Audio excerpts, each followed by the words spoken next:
स्वामी समर्थ. नमस्ते. ज्योतिष kitchen and रेसिपीमध्ये आपले सगळ्यांचे मी खूप खूप अगदी मनापासून स्वागत करते. आजची आपली रेसिपी आहे नारळी पौर्णिमा स्पेशल ओल्या नारळाच्या करंज्या. तर त्यासाठी लागणारं साहित्य काय काय घेतलं आहे ते पहिलं आपण पाहूया. इथे मी 1 वाटी ओलं खोबरं घेतलं आहे किसून, अर्धी वाटी गूळ घेतलं आहे, थोडासा खसखस आहे, हा बारीक रवा घेतला आहे आणि काजू आणि बदाम घेतले, ते बारीक असे कापून घेतलेत. 1 वाटी हे मी गव्हाचं पीठ घेतलं आहे. तुम्हाला जर गव्हाचं पीठ नाही घ्यायचं असेल तर तुम्ही मैदाही घेऊ शकता, पण मी गव्हाच्या पिठाच्या करणार आहे. तर आता आपण रेसिपीला सुरुवात करूया. इथे मी गव्हाचं पीठ काढून घेतलं आहे ताटामध्ये. त्यामध्ये हा बारीक रवा घालून घेते.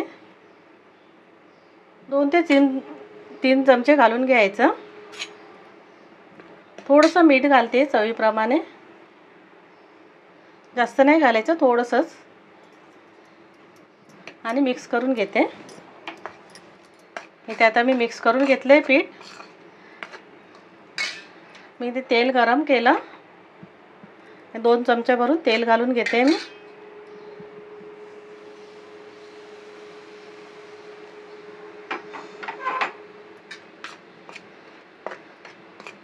आता आपल्याला व्यवस्थित असं सर्व पिठाला तेल चोळून घ्यायचं आहे.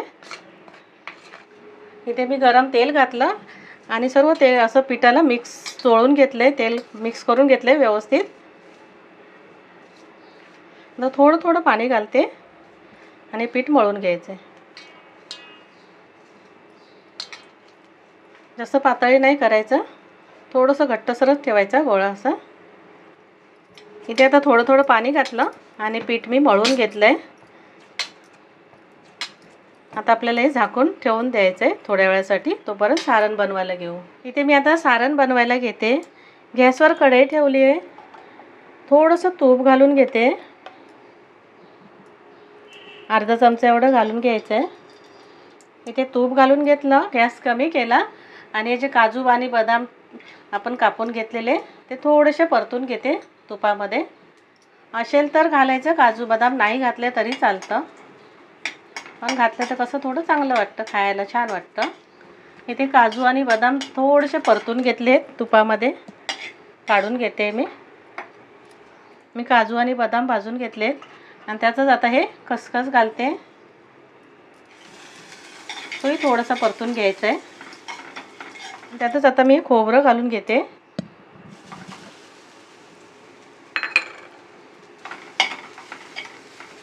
खोबरं आता तुपामध्ये एखादे ते 1 किंवा 2 मिनटं आपण परतून घेऊ, थोडासा ओलावा कमी होईल.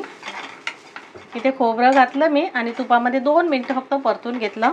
आता आपण जे गूळ कापून घेतलेलं चिरून अर्धी वाटी तेही घालून घेऊ. 1 वाटी खोबरं घेतलेलं, तर मी आता अर्धी वाटी गूळ घेतलं.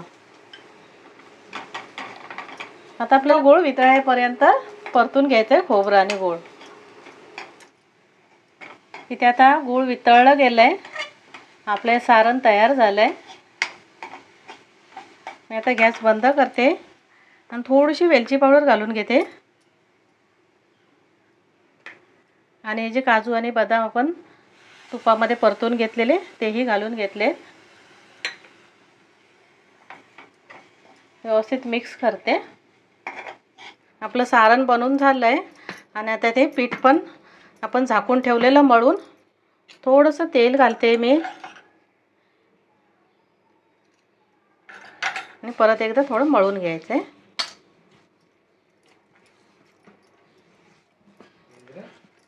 इथे मी आता पीठ मळून घेतलं आहे.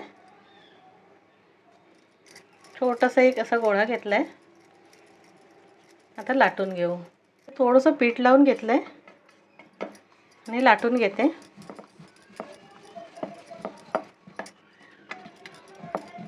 इथे आता मी असं लाटून घेतलं आहे. थोडंसं वरून तूप किंवा तेलाचा हात फिरून घ्यायचा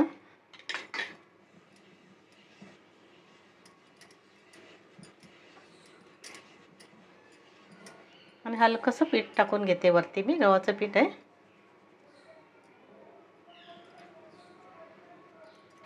आणि एक रोल बनवून घेते.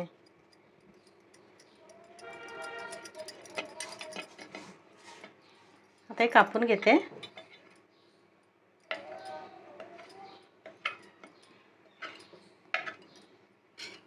एक गोळा घेतला आहे छोटंसं.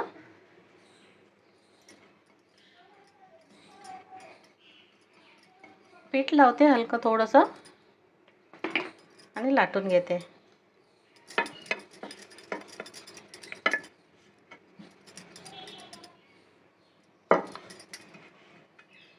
इथे आता मी लाटून घेतले. जास्त जाडी नाही ठेवायचं, मध्यम ठेवलं आहे. आणि आता आपण जे सारण बनवून घेतलेलं ते त्यामध्ये भरून घ्यायचं आहे.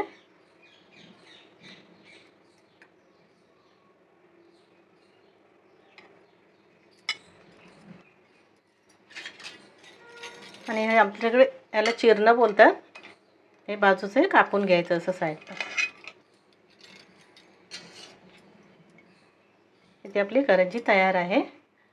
इथे मी सर्व करंज्या बनवून घेतलं आहे आणि तोपर्यंत तेल गरम करत ठेवलं. आता आपण हे तळायला घेऊया. तेल थोडंसं गरम झालं की बघते आधी. तेल गरम झालं आहे.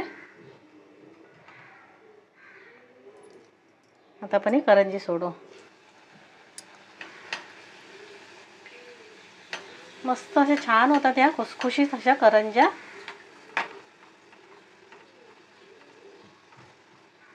गॅस थोडंसं मीडियम ठेवायचं.